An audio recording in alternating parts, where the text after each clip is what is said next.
कड़ाके की ठंडियों में भी उसको बिस्तर से उठाकर अपने दरबार में लाता है।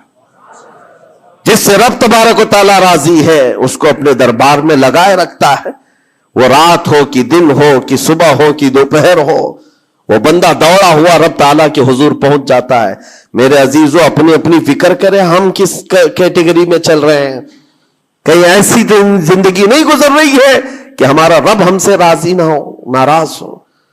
फिर पूछा गया कि अगर अल्लाह तबारक व तआला नाराज है तो फिर दौलत की रेल पेल घर बार सारी चीजें हैं। फरमाए ये भी एक निशानी अल्लाह की नाराजगी की कि गुनाह कंटिन्यू होने के बावजूद अगर तुम्हारे माल में कमी नहीं आ रही है, रोजाना बढ़ता जा रहा है, तो खौफ खाओ कि अल्लाह बड़े अजाब का तुम्हारे लिए तैयारी फरमा रहा है। आखिरत में तुम्हारा कोई हिस्सा नहीं होगा, सब कुछ दुनिया में दे दिया जाएगा और तुम्हारे लिए बड़े अजाब की तैयारी हो रही है। अगर गुनाहों की वजह से पकड़ नहीं हुई और तुम्हारा माल और ये सारी चीजें चल रही हैं, तो ये इस बात की अलामत है कि बड़े अजाब की तैयारी है।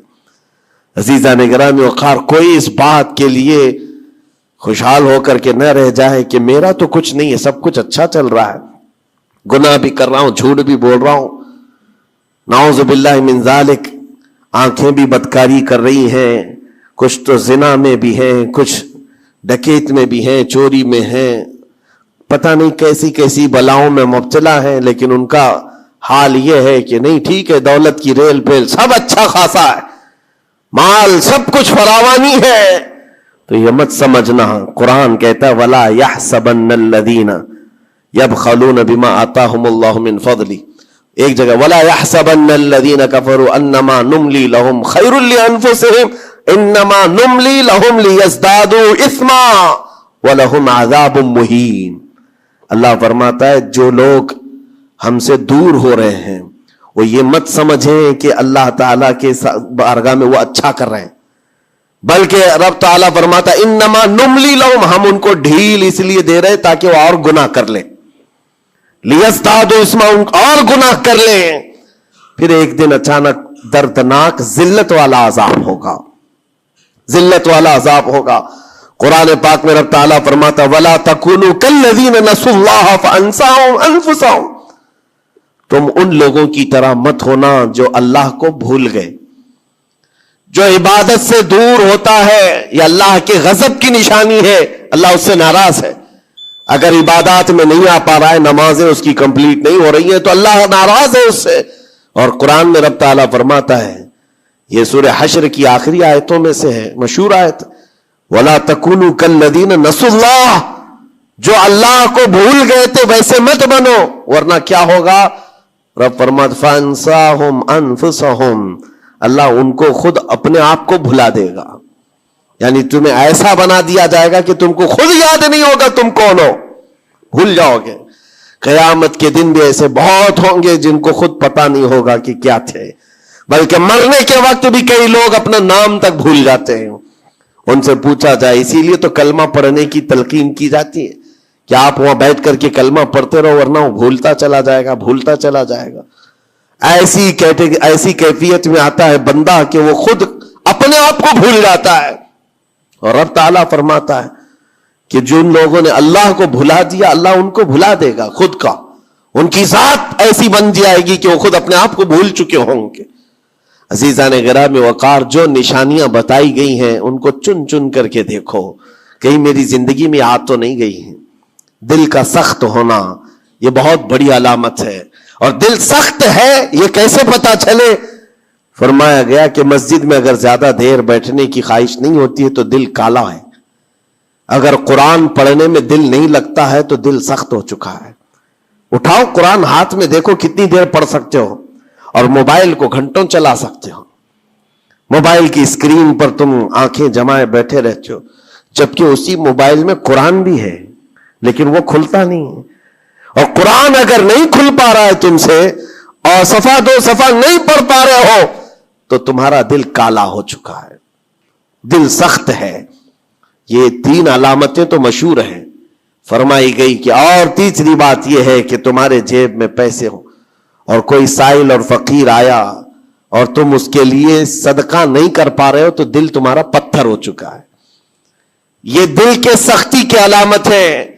اور قسوۃ القلوب عقوبۃ للعاصی، یہ کہا گیا ہے دل کا سخت ہونا یہ تو رب کی طرف سے بہت بڑی سزا ہے، بہت بڑی سزا ہے. گنہگار کی سزا یہاں سے شروع ہوتی ہے. اور پھر آپ کو ایسا لگ رہا ہوگا کہ دل سخت ہو گیا ہے تو کیا ہوگا، اس کو ہلکے میں نہ لیں، ہلکے میں نہ لیں. فرمایا گیا کہ جب دل سخت ہو جاتا ہے تو بندہ کفر تک بھی جا سکتا ہے، کفر تک بھی جا سکتا ہے. دل کی سختی اس کو کفر بھی لے جاتی ہے. بلکہ بزرگوں نے یہاں تک فرمایا کہ جب بندے کا دل سخت ہو جاتا ہے تو اس کے نزدیک ماں سے زنا بھی ہلکا لگتا ہے، بیٹی سے زنا بھی اس کے لیے ہلکی چیز ہے. دل سخت ہے تو جانوروں سے زیادہ ذلیل کام کرنے کو بھی آسان سمجھتا. دل کی سختی اس کو بھیانک گناہوں کی طرف لے جاتی ہے جس کی سوچ بھی نہیں کر سکتے. اسی لیے میرے عزیزوں، وہ دل کی سختیاں آنے سے پہلے اپنے رب کو راضی کر لیں، وہ رحمان کو راضی کر لیں. آج کے ان حالات کو دیکھ کر کے یہ سب محسوس ہونے لگتا ہے کہ کہیں رب ناراض تو نہیں ہے بندوں سے. دعائیں کثرت سے ہوتی ہیں، ہماری دعائیں کہاں جا رہی ہیں؟ اور ظالموں کا ظلم بڑھتا چلا جا رہا ہے. شرین اور فسادی لوگوں کو ہماری گردنوں پر حاکم بنایا گیا ہے.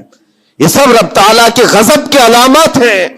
اجتماعی توبہ ہو، اور توبہ کا بھی مطلب یہ نہیں ہے کہ دونوں گال پہ ہم تھپڑ مار کر کے نکل جائیں. زندگی پر اس توبہ کے اثرات کا اظہار ہونا چاہیے. آج رات کو توبہ کیا ہے، رب تعالیٰ کے حضور سچی توبہ کیا ہے تو کل اس کی زندگی میں تبدیلی تو آئے. رات بھر توبہ کرتا رہا اور فجر میں سو رہا ہے تو کوئی تبدیلی نہیں آئی، یعنی تم نے دل سے اللہ کی بارگاہ میں توبہ ہی نہیں کیا ہے، نہ ہی تمہارے چال چلن میں کوئی فرق آیا. یہ توبہ نہیں ہے. تھپڑ تو 1000 بار مار لو، اس کو توبہ نہیں کہا جاتا. توبہ عزم مصمم کا نام ہے، اور اللہ تبارک و تعالیٰ کو راضی کرنے والی توبہ وہی ہے جو عزم مصمم کے ساتھ ہوتی ہے. جانتے ہو سیدنا عمر فاروق رضی اللہ تعالیٰ عنہ، ان کا دور وہ ایک ایسے رعب و دبدبے کا دور ہے. ایک شخص ایک دکان سے یا گھر سے شراب کی بوتل لیا اور نکلا باہر. شراب کی بوتل لے کر کے حضرت عمر فاروق رضی اللہ تعالیٰ عنہ راستے پر آ رہے تھے، آپ کی نظر پڑ گئی، اس نے بوتل چھپا لیا. شراب کے ساتھ پکڑا جاتا، ابھی کوڑے بھی مارے جاتے اور ذلیل بھی ہوتا. حضرت عمر جیسے بڑھتے آ گئے، اس کی ہیبت بھی بڑھتی چلی گئی. کیا ہوگا کیا ہوگا، بچ بچا کے نکل جاؤں نہیں، لیکن سیدھے وہ سامنے آ کے کھڑے ہو گئے. کہا کہ کہاں سے؟ کہا یہیں سے آ رہا ہوں. کیا ہے جس کو تم بغل میں چھپائے جا رہے ہو؟ جس چیز کو چھپا رہا تھا اسی چیز کا سوال کیا انہوں نے.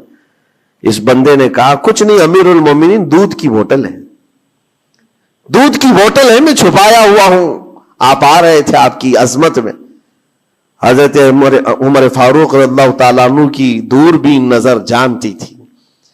آپ نے کہا دودھ کی بوتل ہو تو چھپانے کی ضرورت کیا ہے، نکالو باہر. اب اس کے ہاتھ اتنے کانپنے لگ گئے ڈر کے مارے کہ وقت کا وہ امیر المومنین کھڑا ہے جس سے قیصر و کسریٰ بھی تھر تھراتے ہو. اب ان کے سامنے کیا بہانہ کیا جا سکتا ہے؟ اس نے بغل میں سے آہستے سے بوتل نکالی، آپ کے سامنے سر جھکا کر پیش کیا. حقیقت میں وہ دودھ کی ہی بوتل تھی، دودھ کی ہی بوتل تھی. یہ دیکھ کر اس کا سر چکرا گیا. شراب لے کر کے نکلا تھا اور بغل میں چھپایا بھی تھا امیر المومنین کے ڈر سے. حضرت عمر فاروق نے کہا کہ یہ دودھ کی بوتل ہے تو تیرے اندر اتنا ڈر اور سہم کس بات کا، سچ بتا. رونے لگ گیا، آپ کا دامن پکڑ کر کے کہا امیر المومنین سچ بتاؤں تو شراب کی بوتل لے کے نکلا تھا، لیکن جیسے ہی آپ پر نظر پڑی دل اتنا پسیج گیا، میں اندر سے رحمان کو پکارا، اے رب کریم آج تو عمر کے سامنے میری عزت بچا لے، کبھی ہاتھ نہ لگاؤں گا، شراب کبھی نہیں پیوں گا. دل سے میں نے پکارا، رب تعالیٰ نے میری عزت رکھ لی اور اس شراب کو دودھ میں بدل دیا. میرے عزیزوں، وہ ناراض ہوتا ہے تو جلدی راضی بھی ہوتا ہے، وہ راضی بھی ہوتا ہے. ایسا نہیں ہے کہ مولا تعالیٰ غضبناک ہے تو بندوں کو عذاب میں مبتلا کرے گا. ایک دعا کرو، ایک دعا کرو رب تبارک و تعالیٰ کی بارگاہ میں. جو مجھے بڑی لگی دل کو، جو میں آپ کے سامنے شیئر کر رہا ہوں، کبھی سجدے میں گر کر اس سے مولا سے اتنا کہو کہ اے رب تیرے لیے بندے میرے علاوہ کروڑوں ہیں، میں ایک نہیں ہوں، تیرے تو کروڑ